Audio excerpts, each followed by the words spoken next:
Hey everybody, how you doing? It's been a wild couple of days and a wild week in the NFL, and it looked like that the Tampa Bay Buccaneers are going to be at one point blown out of the stadium by the seemingly hapless New York Jets, only to come back to win, but not without controversy.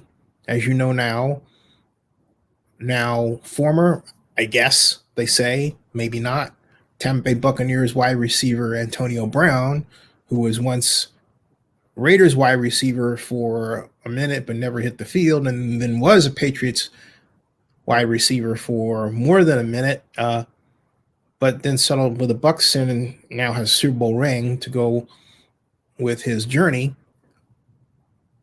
has managed to come into a situation that, upon first glance, appears to be his doing, but upon second glance, really isn't his doing, and points to a situation in the National Football League I had hoped went away with North Dallas 40. If you don't know the story of the book North Dallas 40, written by Pete Gent, a former Dallas Cowboys player, you should now. It was a not unkind look at professional football through the eyes of a man who played for the Dallas Cowboys of the late 1960s, where the head coach was Tom Landry. And of course, Tex Schramm was the general manager, and Gil Brandt, the famed personnel director. It uncovered a world where athletes were expected to play hurt, get shot up, and essentially treated like animals, in a sense, in a stockyard to perform for an audience. Well, once you hear this, you're going to realize that the North Dallas 40 environment still, at least with one organization, the Tampa Bay Buccaneers, exists. I have to add that what I'm about to read to you is not unusual. It happened to Jameis Winston. Jameis Winston was Tampa Bay Buccaneers quarterback. What was not known, because the Buccaneers didn't make it widely known, was that Jameis Winston played hurt for much of his record-setting 2019 season. He had at least 7 different injuries, including a broken fibula. And of course, you know about the LASIK and the eye surgery, but that was a minor example of the kind of bodily repairs that he needed and really should have had done the off season before 2019, but quite literally was shot up with painkillers and asked to play. And as a Bucs leader and starting quarterback, he did just that in an offense not well designed, as you've now seen, with Winston running the Saints offense and to a 5-2 record. But I digress. What happened to Antonio Brown was horrible, and it should spark legislation to stop this sort of treatment of athletes. It should spark conversations regarding the look that this is still very much a slave camp, in a sense, with respect to black athletes and how black athletes like Antonio Brown are treated. I say good for Antonio Brown for sticking his neck out and acting the way that he did, because if he kept quiet and handled this back channel, I don't think it would have been handled. But now it is a national story because of the antics that he did on the field, which, if you think about it, were because he was emotionally distressed and was quite literally reacting to being cut on the field by a coach who could have sympathetically said, hey, you know what? If you're hurt, we'll get you some help. We'll work around it. You get rest. We'll save you for the playoffs. That's the adult way to handle things. But Bruce Arians didn't do that. A friend of mine who's a longtime NFL draft scout and NFL draft expert said to me yesterday that, well, you know, Bruce Arians is from the Alabama school. He coached under Bear Bryant. I said, so? So you're telling me he's racist? that he comes from the 60s South and it's okay now because it's Bear Bryant in Alabama. It's not okay. It wasn't okay then. It's not okay now. It's certainly not okay now, particularly in the wake of George Floyd. Now, here is the statement that I'm reading to you. This is the only statement, folks. This is the only statement. The only transcribed version of it is right here at oaklandnewsnow.com. This is the transcribed version that I created. It is now at oaklandnewsnow.com and is linked to actually in this post as well. I'm going to read it to you in full. And so Emil was saying, do you know the statement went out this evening? Yes, I do. I'm about to read it to you. So without any further ado, here is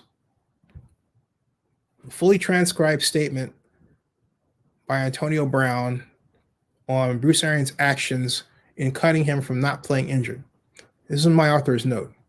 As of this writing, this transcript of Brown's statement through his lawyer is the only fully transcribed version of Antonio Brown's statement available online, and it's at oaklandnewsnow.com. The only other accounts include links to photos of his statement posted on Twitter. So Jack Dorsey, Twitter founder and former CEO, benefits, but not the media organizations who employ the sports reporters who do this. Thus, the social media web platforms and Zennie 62 Media Incorporated gain the monetizable web traffic, and not the other media organizations who hired the sports reporters who do this. Consider this when you hear talk of why journalists are getting fired left and right because there's no money to pay them. Now, Tampa Bay Buccaneers wide receiver Antonio Brown's statement on events leading up to his leaving the field during the Jets game and what happened after the contest. First of all, I'd like to express my gratitude to the Bucs fans and my teammates. The Bucs helped me to return to productive football after I had difficulties that could have ended my career. We worked together to resolve those difficulties, and I will always appreciate that. Being part of a Super Bowl champion team and then a contender is a dream come true. I make mistakes. I'm working on myself and have positive influences around me. But one thing I don't do is shy away from playing hard on the field. No one can accuse me of not giving it all every play. Because of my commitment to the game, I relented to pressure directly from my coach to play injured.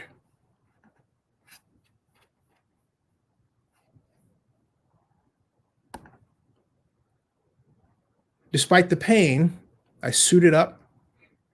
The staff injected me with what I now know is a powerful and sometimes dangerous painkiller that the NFLPA had warned against using, and I gave it all for my team. I played until it was clear that I could not use my ankle to safely perform my playing responsibilities. On top of that, the pain was extreme. I took a seat on the sideline, and my coach came up to me, very upset, and shouted, "What's wrong with you? What's wrong with you?" I told him, "It's my ankle." But he knew that. It was well documented, and we had discussed it. He then ordered me to get on the field. I said, "Coach, I can't." He didn't call for medical attention. Instead, he shouted at me, "You're done," while he ran his finger across his throat. Coach was telling me that if I didn't play hurt, then I was done with the Bucs. I didn't quit. I was cut. I didn't walk away from my brothers. I was thrown out, being fired across his throat, being fired on the sidelines for having a painful injury was bad enough. Then came their spin. Coach denied on national television that he knew about my ankle. That's 100% inaccurate. Not only did he know I missed several games with the injury, he and I exchanged texts days before the game where he clearly acknowledged after the game in text messages to my camp that I did tell coach about my ankle pain on Sunday. As we were losing to the Jets, I knew we were losing to the Jets, and that was frustrating for all of us. But I could not make football plays on that ankle. Yes, I walked off the field. But there's a major difference between launching from the line and taking hits compared to jogging off the field with a rush of emotions going through your mind. I'm reflecting on my reaction, but there was a trigger. The trigger was someone telling me that I am not allowed to feel pain. I acknowledge my past, but my past does not make me a second-class citizen. My past does not forfeit my right to be heard when I am in pain. First, they cut me. Now they cage me. Instead of asking how I felt or getting to the bottom of it, the team texted my camp promoting a totally false narrative that I randomly acted out without any explanation. They even told us in writing, quote, "Don't spin this any other way. I have stress. I have things I need to work on." But the worst part of this has been the Bucs' repeated effort to portray this as a random outburst. They are telling people that I first walked off, then was cut. No, no, no. I was cut first, then I went home. They threw me out like an animal, and I refused to wear their brand on my body, so I took my jersey off. As part of their ongoing cover-up, they are acting like I wasn't cut, and now demanding that I see a doctor of their choice to examine my ankle. What they did not know until now is that on Monday morning, I had an urgent MRI on my ankle. It shows broken bone fragments stuck in my ankle, ligament torn from the bone, and cartilage loss, which are beyond painful. You can see the bone bulging from the outside. But that must end and also be repaired. The MRI has been read by two top orthopedic surgeons in New York City, including Dr. Martin O'Malley at Hospital for Special Surgery. Not realizing that I already scheduled a surgery at HSS for another opinion. What a joke. They, the Buccaneers, are playing like I wasn't cut, giving me a surprise attack order to show up to another doctor with no reasonable notice and setting this whole thing up as a basis to cut me because what they did on Sunday was not legitimate. Sorry, GM, referring to General Manager Jason Light, excuse me. I already received a confirming opinion from the top doc at the hospital you ordered me to go to. I love the Bucs fans. I really do. I love my teammates and everyone who showed me grace and believed in me. I gave the Bucs everything I had on the field. What the organization is doing now needs to get cleaned up.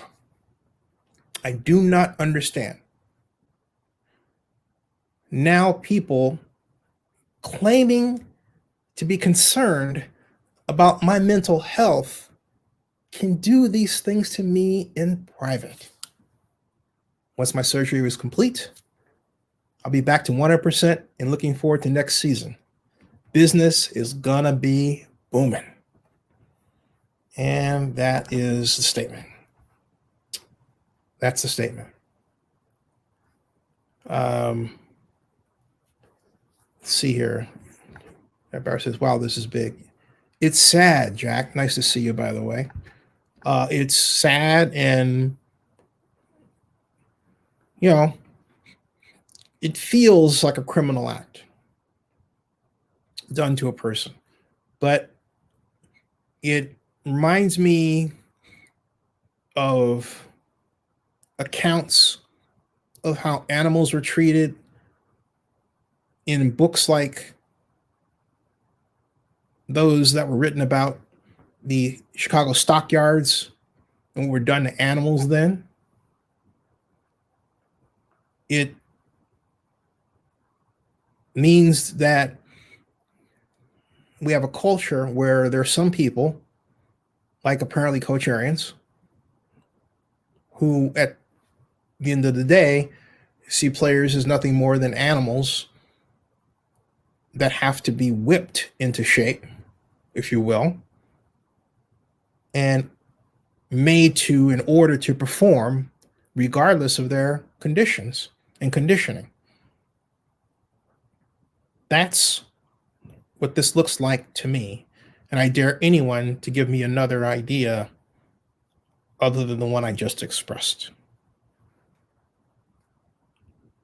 The last time I checked, this was 2022. It's not 1942. This is supposed to be a technically advanced era where we have laws and customs that protect the individual, regardless of the needs of the corporation. I thought we were beyond this. I thought we were way past the North Dallas 40 era. But what this says to me is resoundingly, we are not. We have some reform to do. We have some cleanup to do. And it should happen now, not at some point in the future when we collectively feel like it. This is a painful revelation. This is beyond Antonio Brown.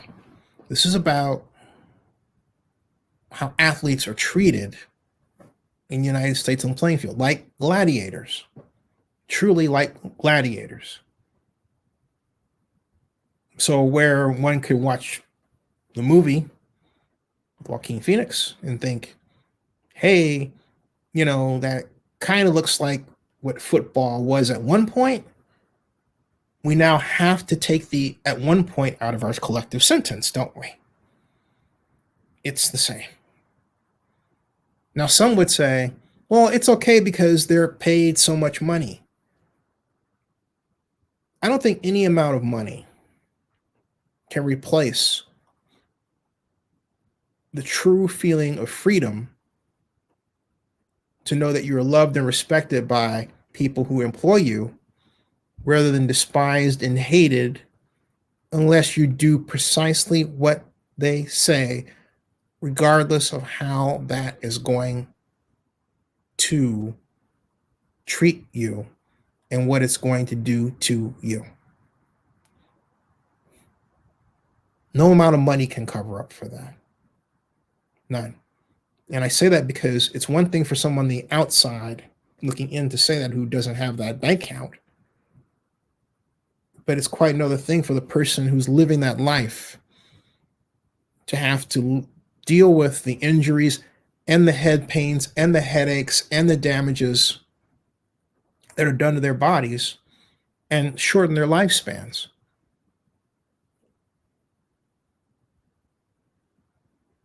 I don't think I have to, but maybe I need to remind you of some of the great NFL players that have been lost due to impacts on their brains because of CTE.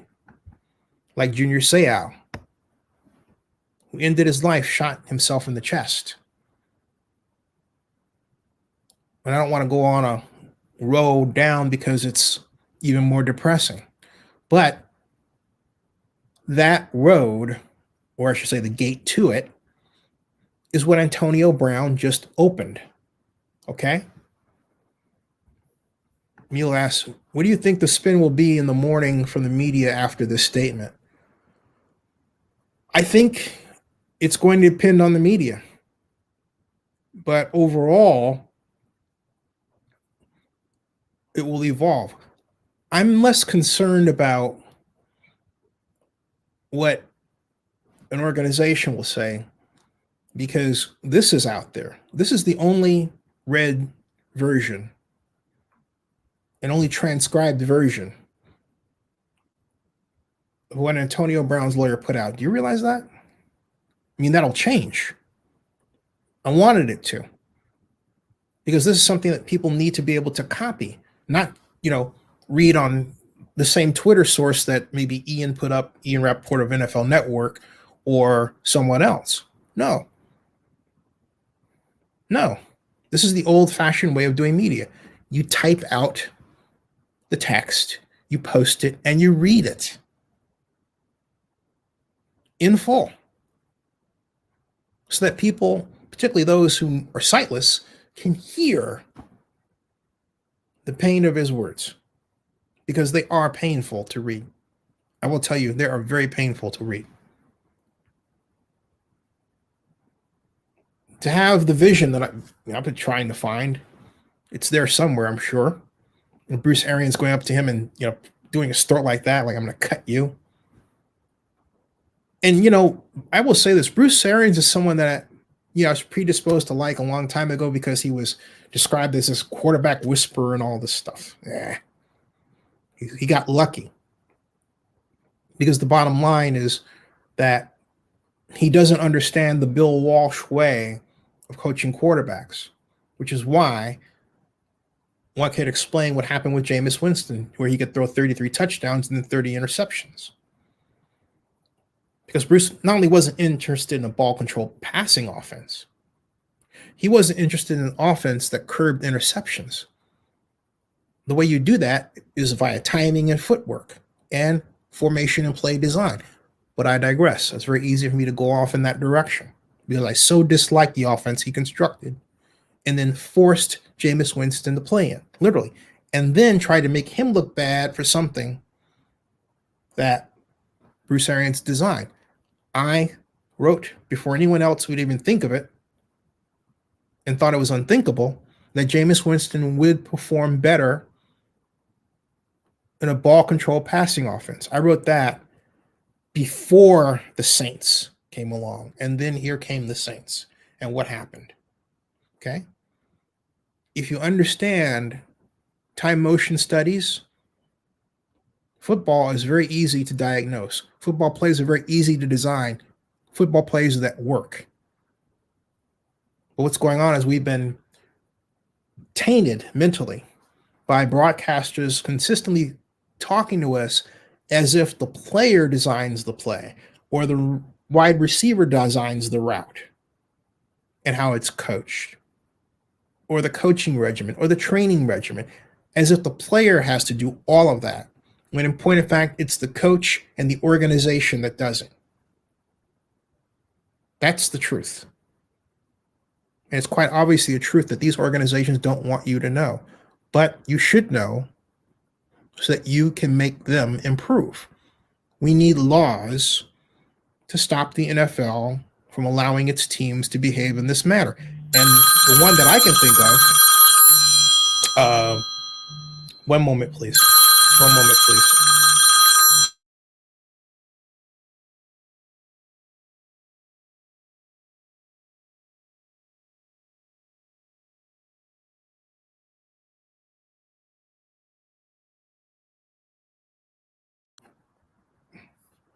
All right, I'm back. The one that I can think of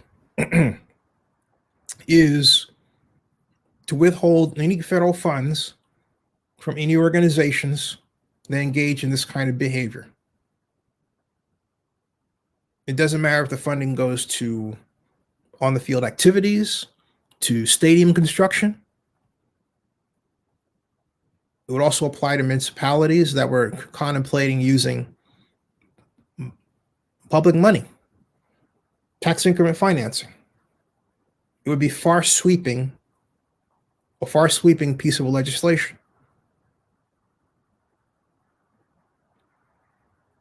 That's the only way, the biggest way that I can think of, to make NFL organizations come into the modern era of how we treat people.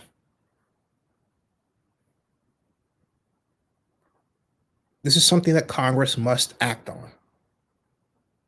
This is as much an issue as Title IX or any other kind of legislation that's come down the pipe of late, that's impacted sports as we know it. It's as important, I believe, as the name and likeness issue, because it then touches on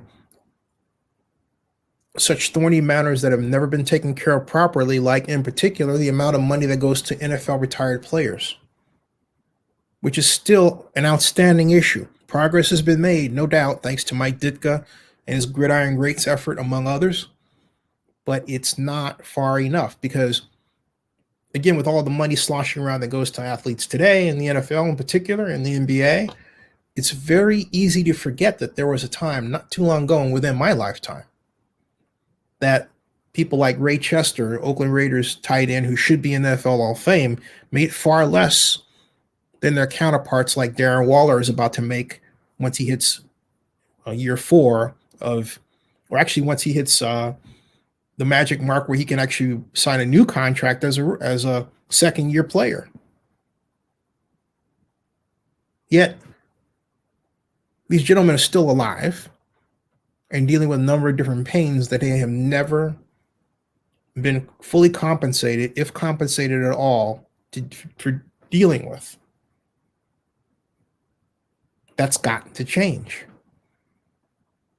Now, someone would say, well, gee, how do you have the NFL do that without breaking the NFL's bank? And my answer is very simple. Work with EA Sports to emphasize, and I thought they were doing at one point through Madden, the Gridiron Greats version of Madden with, the 1974 Pittsburgh Steelers, right? And others, and just a whole team, like we could do with Stratomatic Football. If you ever played that board game, which I love, you can go back and get all these cards from the 60s. Promote the older players and do what we can to bring the NFL of old to the modern era through the magic of digital media and digital technology. The money that would come from that could then be funneled to those players. That's the best way that I can think of. If anyone else has another way, I'm all ears. Okay? But we've got to turn this around because too many of us benefit from what these men and also women do on the field. You say, why do I mention women? Because increasingly more and more women are going to be playing football. And I don't care what anyone says. I don't think that anyone, let alone your daughter, should be subjected to the kind of treatment that Antonio Brown has gone through and other players as well, going all the way back to Peter Gent, which served as the impetus for him to write North Dallas 40. It's time for change. So with that, I look forward to your comments. Subscribe to Zennie62 on YouTube and bookmark oaklandnewsnow.com. And live long and prosper. Oh, by the way, I want to say this about Winston is that good. And anyone who doesn't think so doesn't know football. Jameis Winston was a Heisman Trophy winner. Jameis Winston was the best quarterback coming out of high school going to college. Okay? The best. Thank you.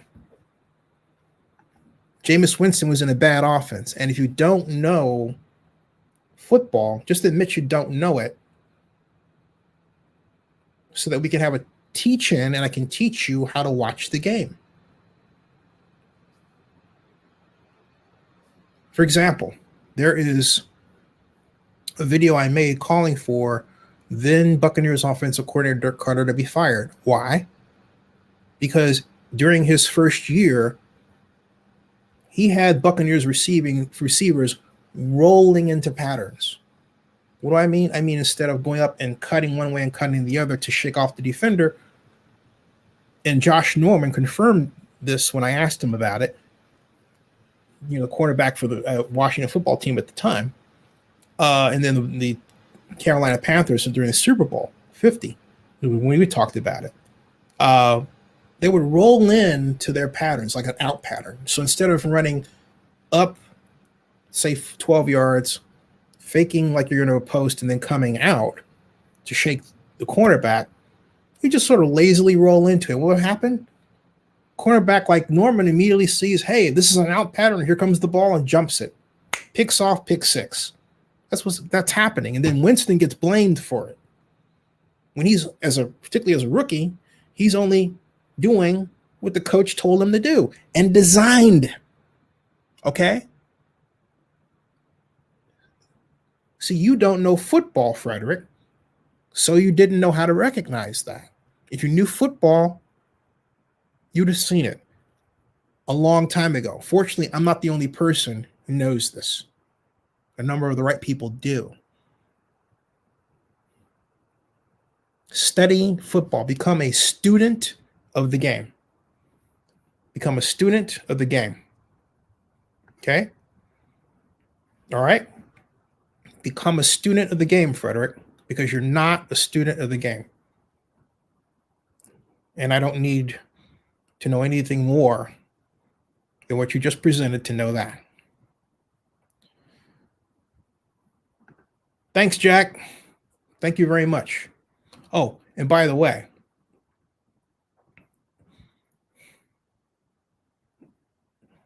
look at all NFL offenses from design. Look at college offenses. You're going to see a lot of sloppy passing, particularly at the NFL level. Baker Mayfield, big problem he has.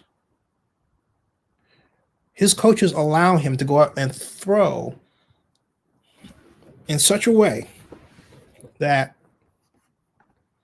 he consistently winds up like Roger Staubach used to do. His arm is way back here when it should be up here, like that. Do you want to know who has a textbook throwing motion? That's right. Jameis Winston has a textbook throwing motion. Jameis Winston has a textbook throwing motion. It's efficient and it's tight. And that's why he throws arguably the best ball in the National Football League, particularly the best deep ball. All right?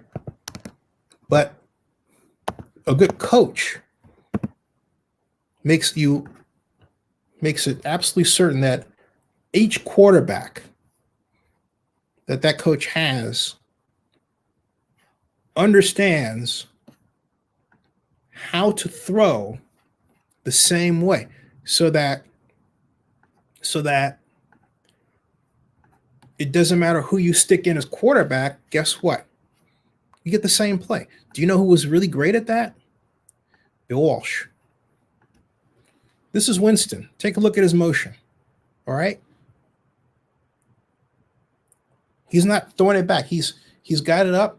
He keeps it up here, and then look where he gets rid of it, right here.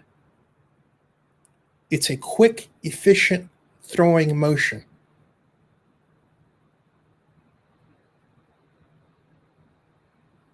Do you know who helped work on his motion? The Saints.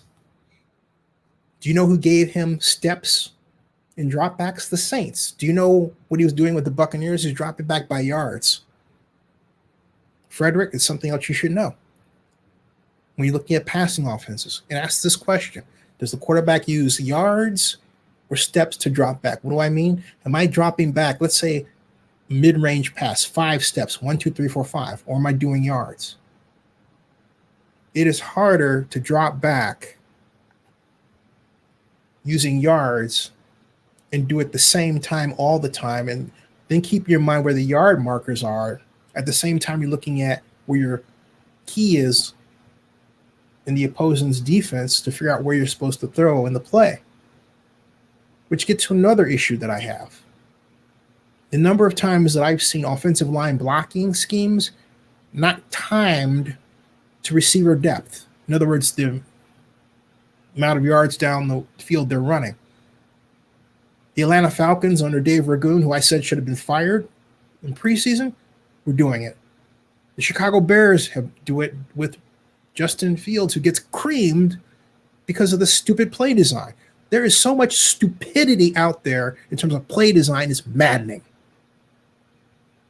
The passing games of today are awful. And yet, we think that, hey, these are great years and the statistics are huge because they do it a lot. But what they're taught to do is stupid. It ignores basic tenets of time motion studies and physics. It ignores pure logic. It includes such formations on defense as linebackers 5 yards off the ball being asked to stop the run rather than bringing them up. But guess what? It's okay because you have equally stupid offenses with a tailback 7 yards back rather than, hey, running a quick hitting play where they're only 3.5 to 4 yards back like the old brown and blue formations, and exploiting the fact that the linebackers are so far off the line of scrimmage. I can go on and on and on. I might do a series called Stupid Ball just to make my point. There's a lot of it, okay? And you have to train yourself to recognize it and then demand better, particularly if quarterbacks you want to see do well. All right. Off to sleep. See ya. Thanks again.